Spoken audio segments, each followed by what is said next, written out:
రాష్ట్రం ఆర్థికంగా బాగా లేదు, అప్పు పుడతలేదు, అనా పైసా ఎవడు ఇస్తలేడు, ఎవరినైనా కలవడానికి పోతే బ్యాంకర్లు దొంగలను చూసినట్టు చూస్తున్నారు తెలంగాణ రాష్ట్ర ప్రతినిధులను. ఎవడు ఢిల్లీకి పోతే అపాయింట్మెంట్ కూడా ఇస్తలేడు, వీడు వస్తే చెప్పులు కూడా ఎత్తుకపోతాడేమో అన్నట్టుగా ఆ పరిస్థితి ఉంది దేశం ముందల. అప్పు పుడితే నేను కూడా ఏదో ఒకటి చేసి తెచ్చిచ్చేటోను, అప్పు పుట్టట్లేదు, ఎవడు బజార్లో నమ్మడం లేదు. స్వీయ నియంత్రణనే దీనికి పరిష్కారము. ఉన్నంతలో గౌరవంగా సంసారాన్ని నడిపితే బజార్లో ఎవడైనా నమ్ముతాడు.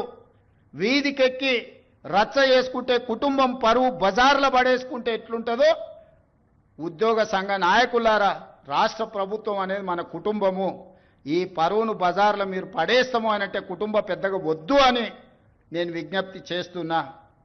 ఎక్కడ పోయినా దొంగలాగా చూస్తున్నారు అంటున్నాడు ముఖ్యమంత్రి.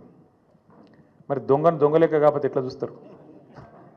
దొంగను దొంగలెక్కనే చూస్తారు. నోట్ల కట్టలతో దొరికిపోయిన దొంగను ఖచ్చితంగా దొంగనే అంటారు, దొంగనే చూస్తారు.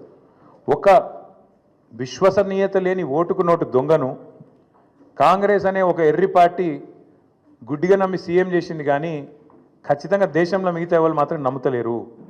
మోసగాళ్లను దొంగలను దొంగలే అంటారు ముఖ్యమంత్రి గారు. ఖచ్చితంగా అది ఈరోజు కాదు, చివరి రోజు దాకా కూడా నీ పరిస్థితి అదే ఉంటుంది, యాద పెట్టుకొని చెప్తున్నా.